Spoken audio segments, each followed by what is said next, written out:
O tema que eu quero falar hoje é sobre santidade. Ela é o lado visível da salvação. Esse dia para trás um rapaz me perguntou assim: tem como eu saber se eu sou salvo ou tem como eu saber se eu não sou salvo? Isso, eu entendi o que ele quis dizer, porque eu vi que o coração dele estava um pouco aflito. Ele queria ter uma verdade para ele segurar, mas ele não conseguia entender que essa verdade, para fazer parte da vida dele, dependia dele. E Provérbios 23 fala que para você vender tudo na sua casa e você comprar sabedoria e não abrir mão dela. Quem aqui quer ser sábio? Glória a Deus. A Bíblia fala que o salário do pecado é a morte. Uma pessoa sábia, ela vai pecar para morrer? Sim ou não? Irmãos, o salário do pecado é a morte. Isso fala lá em Romanos 6:23, que todos pecaram e elas foram afastadas de Deus. E o salário, ele tem um poder de nos aprisionar. O salário, nós vemos que o pecado, ele aparenta ser algo bom, ser algo que nos aparentemente é gostoso aos nossos olhos, mas é uma isca disfarçada para nos aprisionar. Para nós entendermos isso, nós vamos lá em Gênesis capítulo 3, onde fala que o Senhor falou com Adão: Adão, você pode comer de todas as árvores, mas você não pode comer somente daquela fruta. E eu já vi muitas pessoas, assim como eu também, já falei que Adão era um homem, completamente louco, porque comeu um fruto. Adão, muitas vezes eu já falei, por que Adão, eu falava isso na época de sol, eu falava, rapaz, por causa de Adão, eu estou aqui sofrendo, e Adão comeu o fruto. E há quem diga que Adão foi um homem completamente desmiolado, porque comeu um fruto. Aí o pecado entrou na terra. Mas para Adão, isso foi, a desobediência dele ao Senhor, foi um fruto. E alguém que sabe qual fruto que foi, que Adão comeu? Algum corajoso para falar? Alguns dizem que é o coco, porque ele pegou, tomou e comeu. Mas, irmãos, o pecado, ele foi dessa forma. Satanás entrou em uma cobra e falou: pode comer, certamente você não vai morrer. Como todo mundo sabe, Eva foi lá, Satanás falou com Eva foi lá e comeu, ela viu que ela não morreu. E com isso ela foi e levou para o seu esposo, levou para Adão, e Adão também comeu e viu que aquilo ali parecia ser mentira de Deus. Se Deus falou que ia morrer, ele foi lá e comeu e não morreu. Mas Adão, ele não percebeu que ele caiu na armadilha do diabo. Adão, ele experimentou de um fruto proibido, daquilo que o Senhor Deus falou para ele não comer. No momento, ele não morreu. E muitas das vezes é isso que acontece. Às vezes nós achamos que por nós desobedecermos alguma coisa que o Senhor falou, desobedecermos contrário àquilo que a Bíblia está falando, o mal não vem de repente. Espera simplesmente um pouco, espera isso para acontecer, mas quando chega, a fatura chega, já é tarde demais. Às vezes nós vemos o pecado, nós temos que correr, principalmente eu que gosto de pesca. Se você jogar uma isca simplesmente por jogar uma isca sem um anzol, só um anzol, se você ficar mexendo muito, o peixe não vai pegar. Na minha casa já teve rato indesejável, os camundongos. E quando nós colocávamos veneno para o rato. Se o rato sentir o cheiro da sua mão, ele não vai pegar. E olha que o rato, ele não é sábio. E nós que temos a mente, consciência que o Senhor nos deu, nós temos que olhar para aquilo e saber que aquilo ali é uma armadilha. Irmãos, e às vezes nós perguntamos por que o pecado, ele é tão terrível. Por enquanto eu vou falar um pouco daquilo que o pecado ele proporciona na vida do homem, indesejavelmente. Nós sabemos que em Romanos 3:23, que fala que todos pecaram e foram separados de Deus, a Bíblia também ela deixa bem claro que quando o homem peca, ele se entrega às suas próprias vontades. Quem aqui tem filhos? E quem aqui, se deixar o seu filho fazer o que quer, você tem certeza que ele vai trazer para você um certo desgosto? Eu falo porque eu sou filho. Irmãos, quando nós pecamos, nós somos entregados. Quando nós pecamos e pecamos, é como se o Senhor nos deixasse por nossa própria vontade. E quando nós entregamos ao nosso próprio pecado, um abismo chama outro abismo, um pecado chama outro pecado. E às vezes nós queremos parar com certos atos, com certas situações, e nós começamos a pensar, por não procurar socorro, nós começamos a achar que Deus nos abandonou. Mas é porque nós estamos tão afundados no pecado, nós não conseguimos ver à nossa volta uma necessidade de mudança. Assim como o peixe está dentro d'água, ele não sabe que está molhado. Assim o pecador em seus próprios delitos, ele está acostumado a viver em pecado. Ele simplesmente peca por pecar, faz as coisas por fazer, mas ele sabe que aquele vazio que há no coração dele é a falta de Deus. Irmãos, e qual é o malefício do pecado? Nós vamos ler lá em Romanos 8, versículos 5 a 8.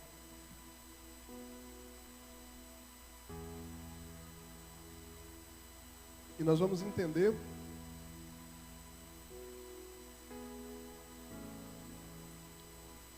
o que é esse pecado.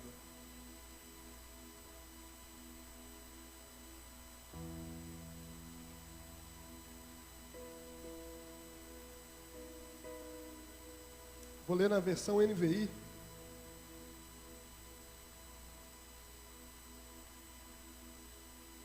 Amém? Quem vive segundo a carne tem a mentalidade voltada para a carne. Mas os que vivem de acordo com o Espírito têm a mente voltada para o que o Espírito deseja. A mentalidade da carne é morte, mas a mentalidade do Espírito é vida e paz.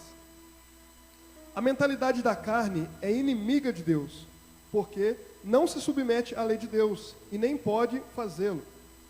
Quem é dominado pela carne não pode agradar a Deus. Irmãos, e nós sabemos que quando nós estamos em pecado, nós estamos afastados do Senhor. Nós somos inimigos de Deus. É possível você ser amigo de alguém que faz coisas que você reprova? É possível? Não é possível. Principalmente quando nós somos traídos com amizade. É um pouco complicado, você confia numa pessoa, você se entrega a uma pessoa, né, e essa pessoa, por trás, ela te apunhala. Isso é possível, você ser amigo dessa pessoa que sempre está te traindo? Agora, o dono da vida, é possível você ser amigo de uma pessoa que está fazendo o contrário daquilo que ela espera de você? E assim é Deus. Aqueles que estão em pecado é inimigo de Deus. Não pode ser amigo do Senhor. Mas, e qual que é o malefício do pecado?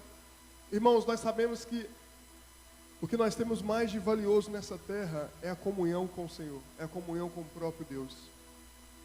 Quando nós estamos em comunhão com o Senhor, nós oramos, nós jejuamos. E quando nós estamos em pecado, nós sabemos que o Senhor, Ele não ouve as nossas orações. Para não ficar em minhas palavras, isso está lá em João capítulo 9, versículo 31.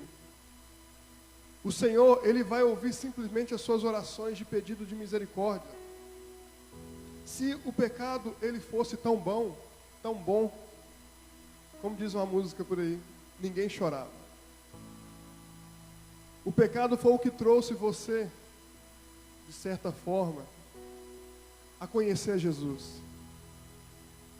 Se o pecado fosse tão bom, ninguém chorava, ninguém procurava um conserto. E se ele fosse tão bom, quem estava na presença do Senhor, queria voltar, porque nós entendemos a verdade, que o pecado só nos escraviza, nos aprisiona. E eu sempre ficava com isso na minha mente, e eu sempre perguntava ao Senhor, quando era, antes de eu me converter, o porquê que eu sempre via as pessoas indo para os cultos, e eu morei na região metropolitana de Belo Horizonte, eu morei a minha vida inteira numa favela que tem lá chamada Maracanã. Ela matava de manhã e de tarde, todos os dias. Era impossível não ter, quase nunca. E eu reparava que tinha uns pessoal na minha rua, e todas as vezes, eu conheci, cidade pequena, você conhece todo mundo, e eu via como é que era possível uma pessoa que eu sabia que estava com dificuldade, mas descia para a casa do Senhor para orar, ia louvar. E eu achava isso interessante, porque eu entendi que o pecado a qual nós vivíamos, a qual eu vivia, não me trazia uma certa satisfação com o meu vizinho. Eu ficava abismado com isso, porque eu estava escravizado. E eu via essa pessoa sempre avivada, alegre. Não quer dizer também que você não vai passar problemas, mas eu pensava que Deus, Ele tinha seus prediletos. Eu sempre falava com eles que para eles era fácil, porque para eles estava assim com Deus. Eu perguntava assim, ora por mim, porque Deus é assim com vocês e Deus não é comigo. Mas eu entendi que não era isso. O meu pecado me afastava do Senhor, e isso fazia com que eu fosse escravo do pecado. Aquilo que eu queria fazer, que era o certo, eu não conseguia, porque eu estava completamente tomado pela iniquidade. Os meus pensamentos eram voltados para aquilo que era pecado. E quando a pessoa falava comigo, Ronald, você precisa de parar de pecar para você experimentar as boas novas do Senhor. E eu pensava, que pecado é esse que eu estou fazendo? Eu não mato, eu não roubo, eu só bebo. Eu pensava que o meu pecado era só isso. Irmãos, eu não sei se você é como eu era. E todo mundo falava assim que nós só não pecávamos quando nós dormíamos. E eu pensava, então eu vou dormir o tempo todo, para mim não pecar. Isso é desculpa de quem não quer pecar, falar que vai dormir. Mas eu entendi, irmãos, que o pecado é tudo aquilo que desagrada o coração de Deus. Quem aqui pensa, tem a capacidade de pensar, levanta a mão. Se você não levantar, eu vou pensar que você não pensa. Amém. Irmãos, nós temos a consciência, nós temos gravado em nosso coração aquilo que é certo e aquilo que não é. Quem aqui já, desde criança, sabe que roubar é pecado, ou roubar é errado? Você sabe que desagradar os pais é errado. Você nunca precisou de aprender, você já nasceu com isso no seu coração, na sua mente desde pequeno. Irmãos, em Romanos 2,15 fala que o nosso coração nos acusa, a nossa mente nos acusa o que é certo, o que é errado. O Senhor nos deixou cravado em nosso coração aquilo que é certo, aquilo que é errado, para nós adorarmos e glorificarmos o nome do Senhor. Mas nós ficamos pensando assim, mas por que Eu peco. Irmãos, em Oséias 4:6 fala que nós pecamos, nós erramos porque nós não conhecemos as Escrituras. Nós precisamos de estar lendo as Escrituras. É impossível, talvez você pense, talvez eu não vou ler para não ter condenação. Mas o fato só de você negligenciar o saber, Deus vai cobrar. Nós precisamos de estar conscientes, nós precisamos estar conscientes daquilo que é certo, daquilo que é errado. Para nós sabermos o que é pecado e o que não é. Tudo aquilo que é pecado e tudo aquilo que não é pecado está na Bíblia. Tudo aquilo que desagrada o coração do Senhor está na Bíblia. E em Gálatas 5, versículo 17 ao 21, vamos lá ler.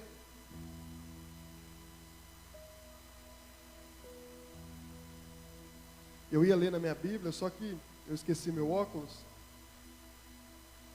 A idade vai chegando para todo mundo. Eu sempre queria falar isso.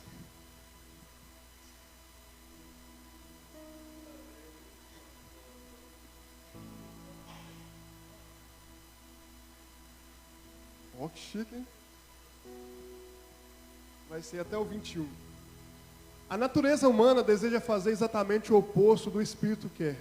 O Espírito nos impele na direção contrária àquela que deseja pela natureza humana. Essas duas forças se confrontam e se confrontam o tempo todo, de modo que você não tem liberdade de pôr em prática o que intentam fazer.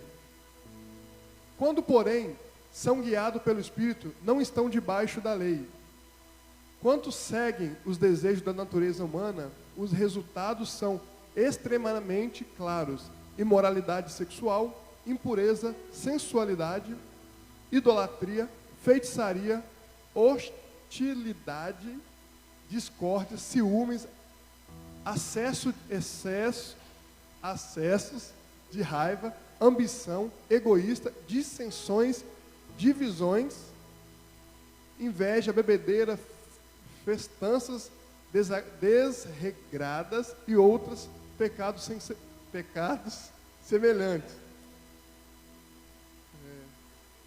Repetindo o que dizia antes: quem pratica essas coisas não herdará o reino de Deus.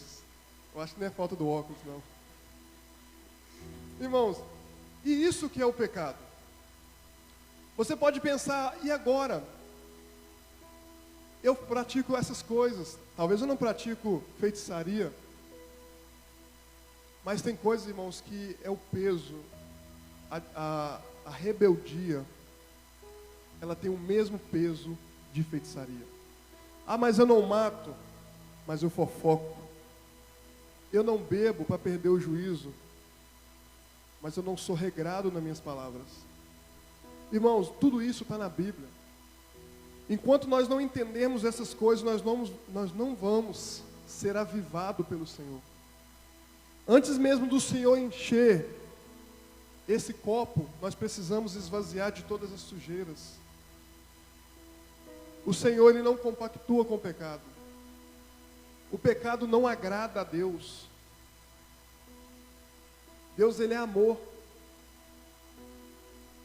Deus é amor, mas Ele também é fogo consumidor.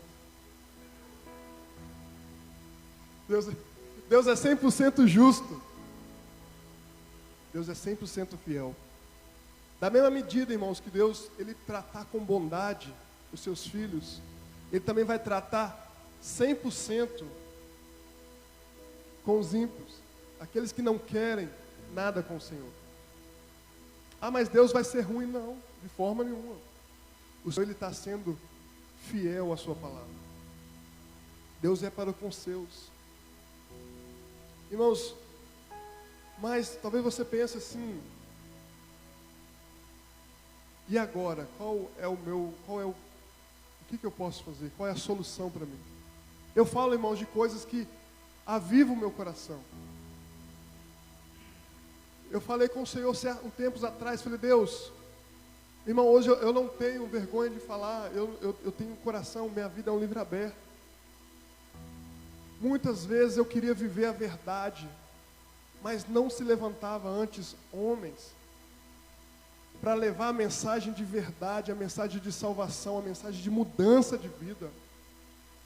E eu falei, Senhor, coloca pessoas ao meu redor, Pai. Que eu preciso de ter uma transformação, eu preciso de ter uma mudança. Irmãos, para a honra e glória do Senhor, o fato também de eu vir para Conselheiro é para experimentar a bondade de Deus. Por eu saber que em Minas Gerais existem igrejas sérias, comprometidas com a verdade. E essa igreja é uma delas. Eu não estou aqui puxando sardinha para o pastor, não. Porque é o mesmo Espírito que testifica ao meu coração, que testifica no coração dele. E eu falei, Senhor, se o Senhor um dia me levantar, Pai, se o Senhor um dia me mostrar que a verdade, usar pessoas para poder mudar o meu coração, para levantar, Deus, e ensinar a viver de acordo com o Senhor, eu vou ensinar, eu vou abrir os olhos da pessoa, não com aquilo que eu acho, mas aquilo que é a verdade do Senhor. Irmãos, a minha vida não foi mudada por conselhos, a minha vida foi mudada por pessoas que leram as Escrituras e me aconselharam dia após dia. Foram 3 anos de puro cocões, de pastores puxando minha orelha e falando, isso é verdade, essa é verdade, para com isso, para com aquilo. Se nós começarmos, mas Ronald, eu estou na igreja, tem 20, 10, 15 anos. Irmãos, o tempo de igreja não salva ninguém. O que salva é seu coração com Deus, a sua sinceridade com a palavra. Talvez você está aqui dentro hoje e está pensando, eu estou vivendo tudo aquilo que ele está falando. Irmão, hoje é noite de salvação. Hoje é noite de renovo. Hoje é noite do Senhor renovar as alianças que ele fez com o Senhor. Por muitas vezes eu ia para a igreja, pecava por falta de conhecimento, e quando eu tinha a oportunidade, eu reconciliava. Mas um dia que eu entendi que é a verdade, que o pecado me afasta do Senhor, e com Deus não tem nem meizinho nem meizão, com Deus é sim ou não, eu comecei a entender que o Senhor, Ele é fiel para poder nos ajudar. E talvez você está perguntando qual é a solução, Ronald, para mim. Em Romanos 8, 9 fala, eu perdi aqui, Romanos 8, versículo 9 fala, entretanto, vocês não estão sob o domínio da carne, mas do Espírito, se de fato o Espírito de Deus se habita em vós. E se alguém não tem o Espírito de Cristo, este não é de Cristo. Irmãos, nós sabemos que o homem ele só vai a Deus por meio de Jesus Cristo. Jesus é o caminho, a verdade e a vida. Ninguém vai a Deus senão por Jesus. Existe quem dizem que tem outros caminhos, mas a Bíblia fala que Jesus é o único caminho. É o caminho, a verdade e a vida. Falar todo mundo fala, mas nós queremos Bíblia, confirmações bíblicas, e a palavra do Senhor ela é fiel, ela é real. Como eu falei lá em Gênesis 3, onde o pecado entrou no mundo, e Deus vendo que a sua criação se corrompeu, o próprio Deus, que não tinha preocupação nenhuma, eu fiz você para ser santo e você errou, agora você se vira. Não. O mesmo Deus que viu a humanidade, Adão e Eva pecando, foi o mesmo que proporcionou a salvação. Em Gênesis 3,15 tem a primeira promessa que o homem viria. Um filho, o filho de Deus viria e pisaria na cabeça da serpente e traria salvação para a humanidade. E esse homem, ele é Jesus, irmão. João 3,16 fala que por amor ao mundo, Deus entregou seu Filho unigênito para que todo aquele que nele crer não pereça, mas tenha vida eterna. Eu gostaria que você colocasse 1 João, capítulo 4, do 9 ao 10.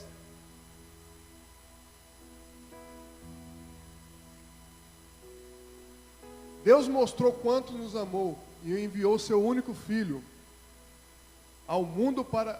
Não, volta aí. Filho ao mundo para que por meio dele tenha vida. Próximo. E nisto que consiste o amor.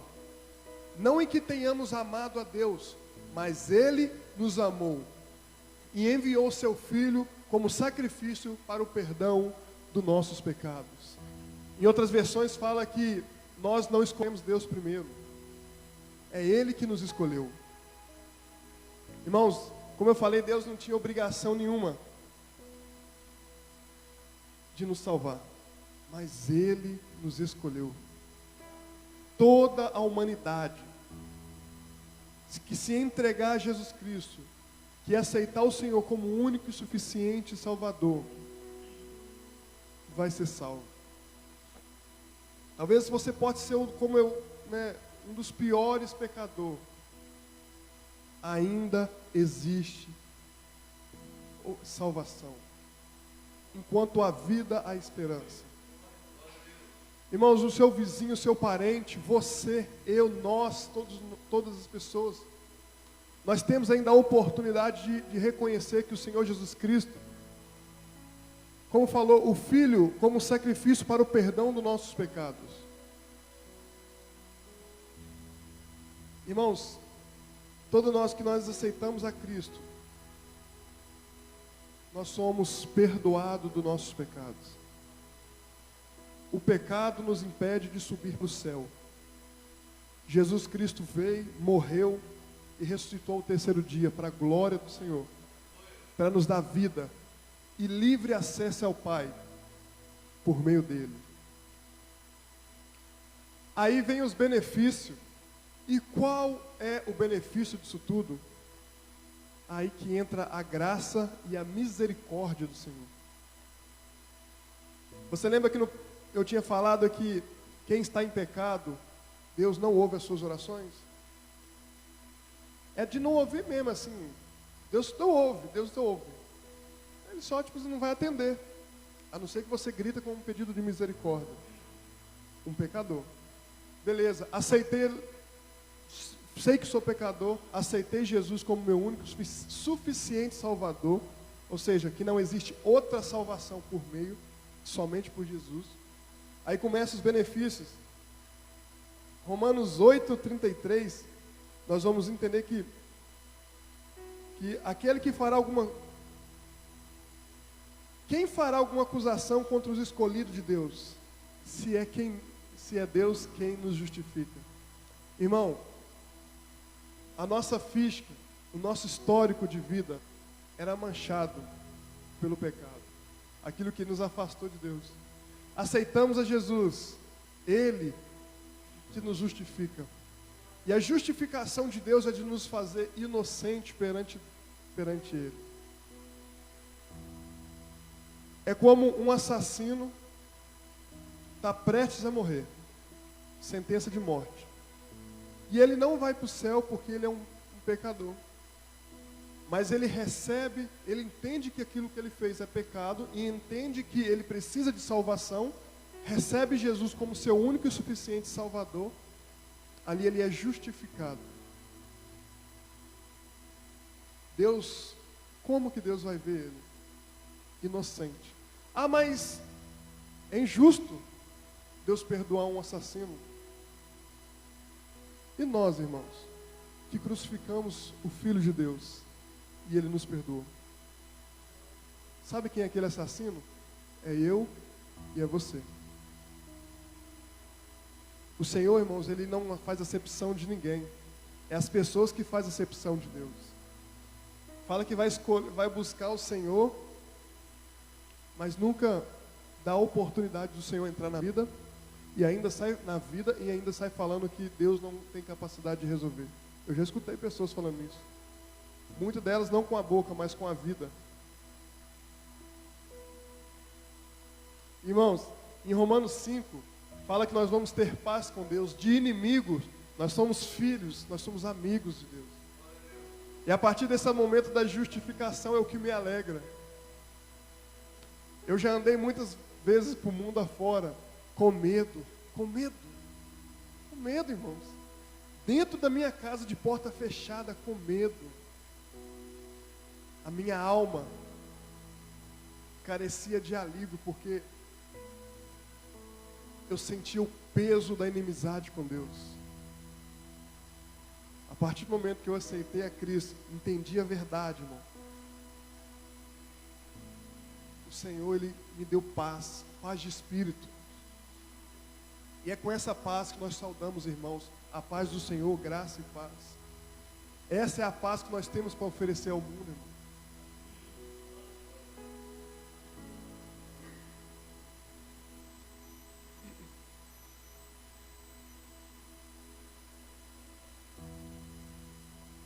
E em Tiago 5:16 fala que a oração do justo ela pode muito em seus efeitos.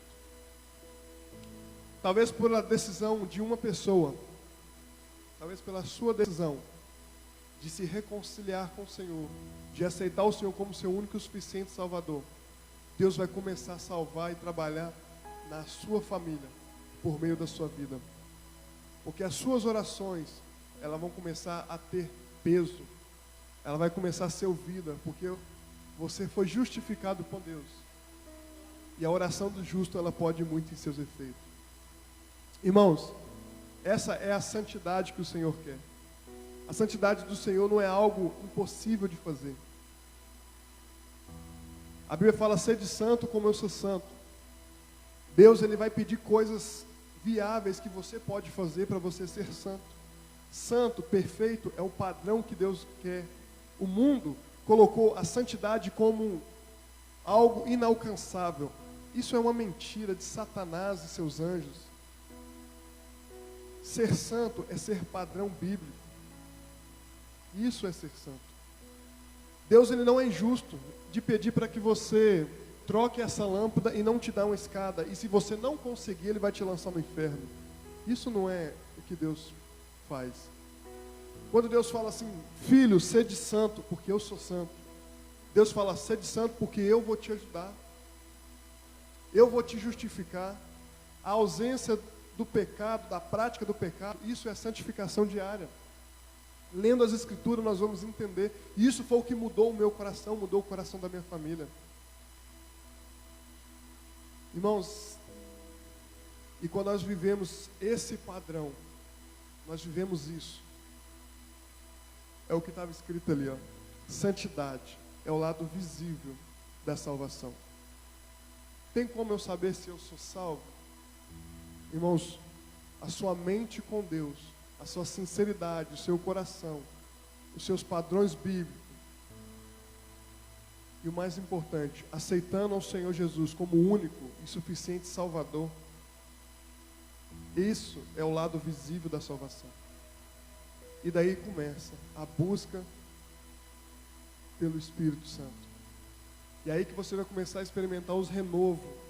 Sem isso, meus amados, é impossível. Falo por experiência própria. Lutava, tentava, querendo que as coisas do Senhor viessem para a minha vida.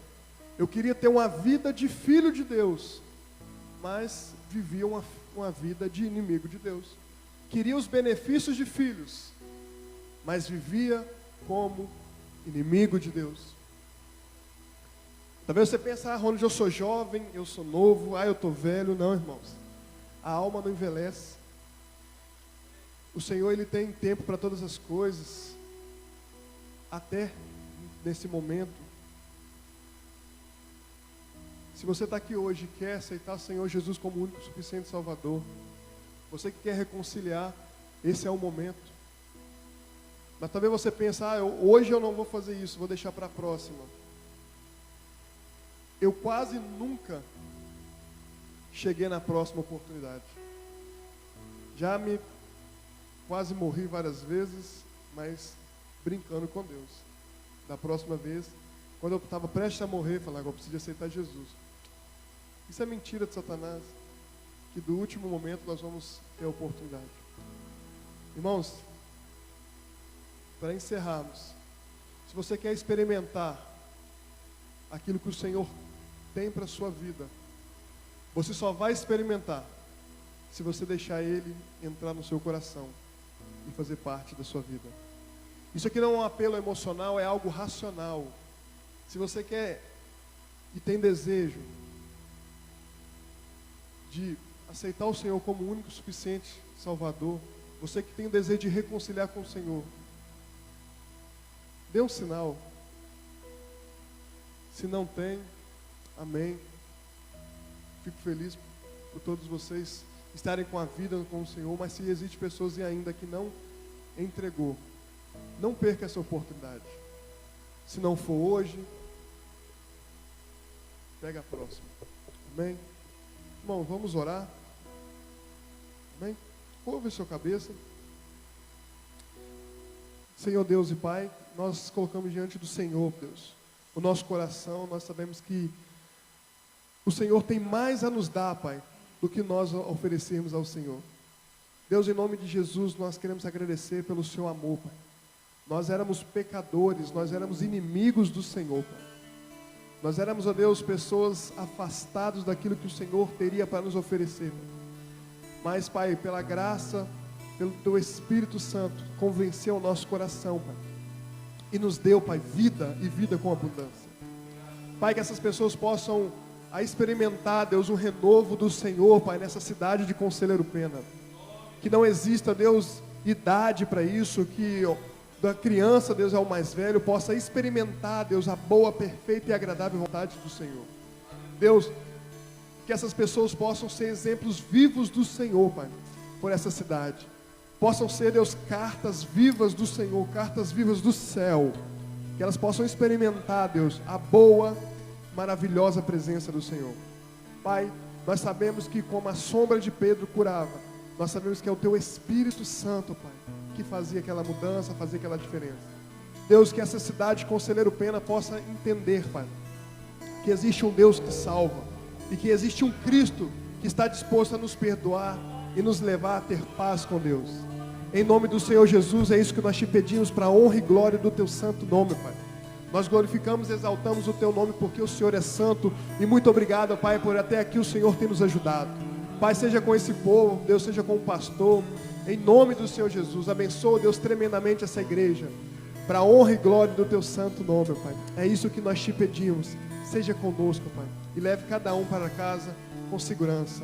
Em nome do Teu Filho amado Jesus, Deus. Amém.